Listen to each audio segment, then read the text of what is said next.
So you guys remember that lifeguard that we talked about earlier that shot the two teenagers in Chicago at the park after he claimed they assaulted him and tried to steal his bike? Well, he has now been charged with murder and attempted murder. And not just that, they are currently trying to slap a hate crime on him as well, because the narrative that they're spinning is that he just killed this kid or shot these kids for no apparent reason, just because he's a big bad racist and it was totally unprovoked, right? That's the narrative that they're currently spinning as we speak. But really think about it. If you're a racist and you don't really like black people or whatever, why would you sign up to work with troubled youths in Chicago? If I'm a racist, the last thing I want to do is go work with, a bunch of black kids in Chicago. So the racist narrative, it is not adding up. There's obviously got to be something else here, but that's all they got to tell people. That's all they got to tell, certain communities. Oh, these people just don't like you, or these people are just racist. That's all it is. There's nothing else to this story at all. Nothing else at all. Mind you, the lifeguard is claiming that these teenagers, attacked him. They tried to steal his bike. He got away, and then they followed him. And, once they followed him, he finally said, you know what, I had enough. And he pulled out and he opened fire.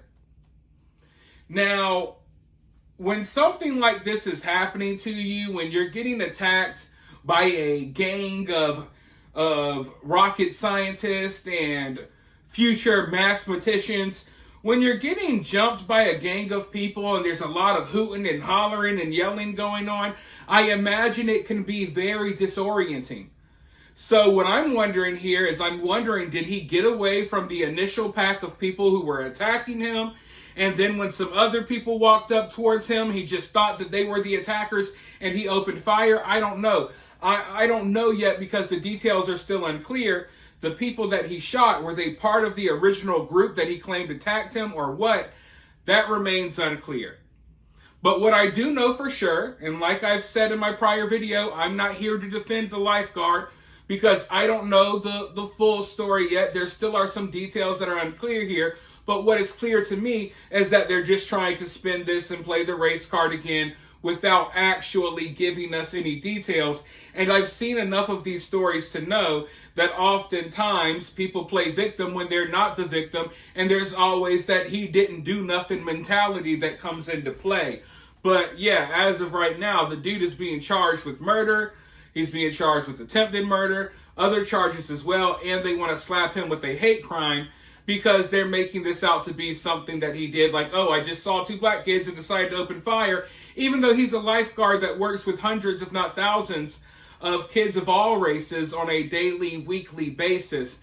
And, as I laid out in prior videos, there are people close to the situation that say there has been a lot of problems at that pool. And a lot of the kids and teenagers come to that pool, they threaten the lifeguards and they fight the lifeguards, and they have to shut down the pool and shut down the park all of the time because of violence. And maybe this man was just fed up. And I'm telling you right now, these Chicago teenagers are some of the most dangerous teenagers in America. They are packing weapons, the likes that you have never even seen before.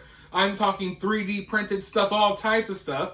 And he's probably aware of that, which is why he had a gun on him, at the park. But hey, I want to go ahead and roll this news clip because they're starting to discuss this on the news up there in Chicago. This story, at the time of this recording, it hasn't gone nationwide yet, but it has all the makings of a story that will go nationwide. We'll see how that plays out, but for now, let's go ahead and roll this news clip, and then I'll be right back with more. A lifeguard charged with shooting and killing one teen and wounding another is scheduled to appear at a detention hearing tomorrow. This as the family of the boy who was killed demand justice. Relatives of 15-year-old Marjay Dotson create a makeshift memorial for the teen at the West Side Park where he was killed and his teenage friend was wounded just hours after charges are filed against the lifeguard accused of the crime. The teen's family members asked not to be identified on camera. He was just 15. His bright spirit and loving heart touched us all. We cherish his memory forever. Chicago police say 55-year-old Charles Leto now faces multiple charges, including murder, attempted murder, and aggravated battery and discharge of a firearm for the attack that happened around 7 o'clock Thursday night in the 1400 block of South Sacramento Drive in Douglas Park. According to a police report obtained by the ABC7 I-team, the alleged gunman is a lifeguard with the Chicago Park District. Witnesses tell police Leto opened fire on Dotson and his 14-year-old friend, Jeremy Herod, as they walked toward him. Dotson was struck in the back, while Herod, a cousin of Laquan McDonald, who was killed by Chicago police in 2014, was shot in the neck. While Herod remains hospitalized, Dotson was killed in the incident. According to a police report obtained by the ABC7 I-team, investigators say Leto has a concealed carry license and told officers that he was defending himself after he claims the teens attacked him and followed him and tried to steal his bike. A witness, along with family members of both teens, deny there was any altercation or provocation involving Leto. Meanwhile, those who knew and loved Marjay Dotson are grateful for the well wishes and support as they mourn their loss. Your love, support, and understanding means so much to us during this incredibly difficult time. We just want Now, an attorney for one of the families of the victims says that neither of the boys was armed, and he would like to see prosecutors charge the suspect with a hate crime. That suspect is due in court tomorrow afternoon. Now, this is a tragic story, and I don't like to hear about young people losing their lives over nonsense. But I also hate seeing stories misconstrued, and I enjoy the truth, right? I like the truth. I don't like people sugarcoating things. I don't like people misrepresenting things. So I always try to get to the bottom of what really happened. And, you know, I really don't believe that this man just randomly decided to start shooting people. I don't believe that's the case. I do believe that he felt threatened. Now, does that mean it's okay for him to do what he did? I'm not saying that. But what I will say is this. They're spinning this narrative that nothing happened at all. There was no prior altercations, no prior problems, right? The families of the victims, they're coming out and they're saying there was no prior altercation. This just happened out of nowhere.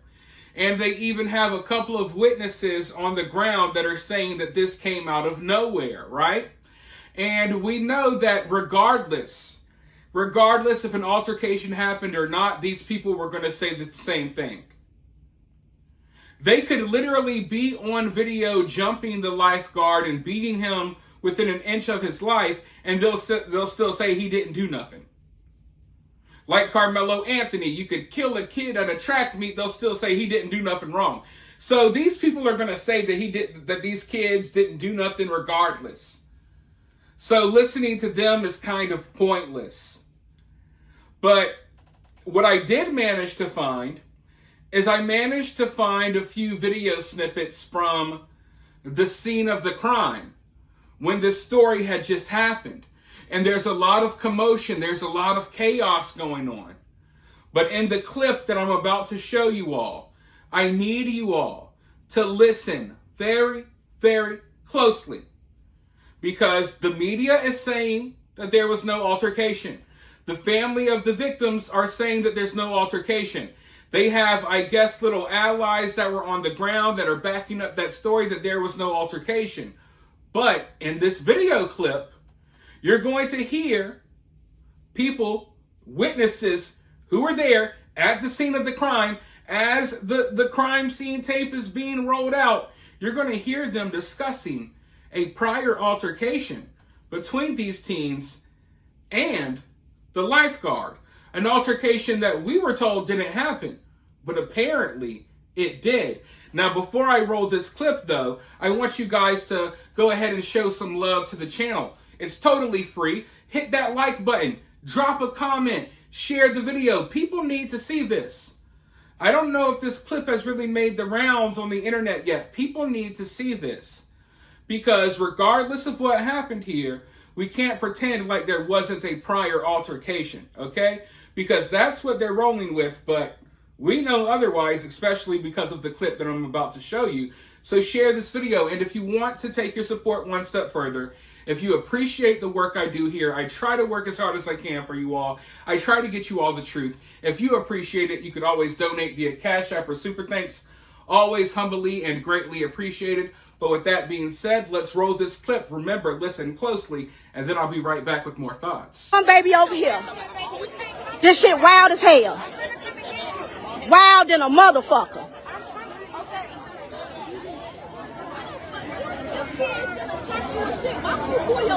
There was some more shit that went on. They got to fight. They was messing him over there.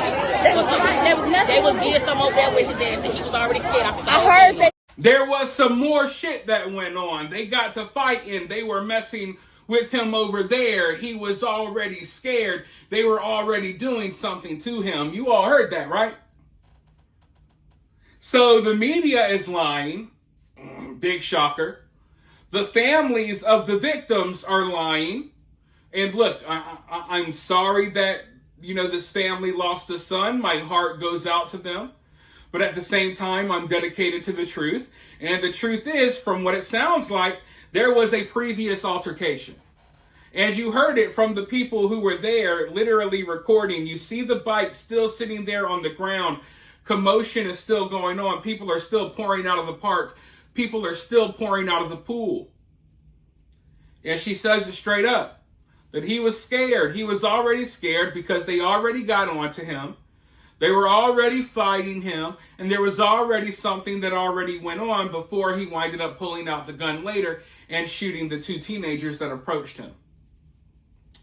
So, you got to pay close attention when you got stories like this one, because they will quickly ride off with the he didn't do nothing, these are total angels narrative. Now, still at this point, I'm not telling you that, this is he'll be able to get off with self-defense because of this. I still want to know more details. I still would like to know more. But at the very least, we know that the picture that they have painted for us is totally false.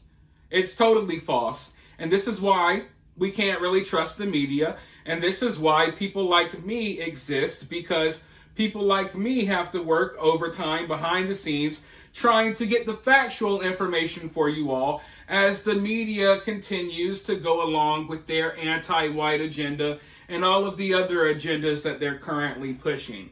So this definitely changes everything, if you ask me. Because up until this point, everyone is just pretending like this came out of nowhere. But, there are people out there that said, yeah, there's been problems in this area all the time. Literally all the time. It's kind of shocking that it took this long for something to happen. But make no mistake about it. This is the position that a lot of Americans are being put in. You're being put into a position to where you either just accept getting the living hell beat out of you by a bunch of troubled youths, or you defend yourself and go to jail for the rest of your life. So yeah, it's definitely a tough decision, to make in the spur of the moment. Do I allow all of these Chicago teens to murder me, or do I pull out my weapon and defend myself? So I guess, we know what his decision was, and now we'll have to see how the courts handle this. I don't expect them to take it easy on him because he's in Chicago, and they've already demonized him. They've already made it all about white supremacy and race, while totally ignoring the problems with violence amongst black teenagers in Chicago. We got black teens dying left and right. You'll never hear about them on the news. They're getting gunned down every day like their lives don't matter, like their lives are meaningless in Chicago. None of them make the news, but guess what? These kids are going to make the news because it was a white person behind the gun this time. So that tells you everything you need to know about the media. Because I can guarantee you that there was probably dozens of black kids shot in Chicago this weekend, and we're only hearing about the ones that were shot by a white man. But with that being said, you guys let me know what you think about all of this down in the comments below. While you're down there, hit that thumbs up, hit that subscribe, and ring that notification bell, and I'll talk to you all very soon in the next one.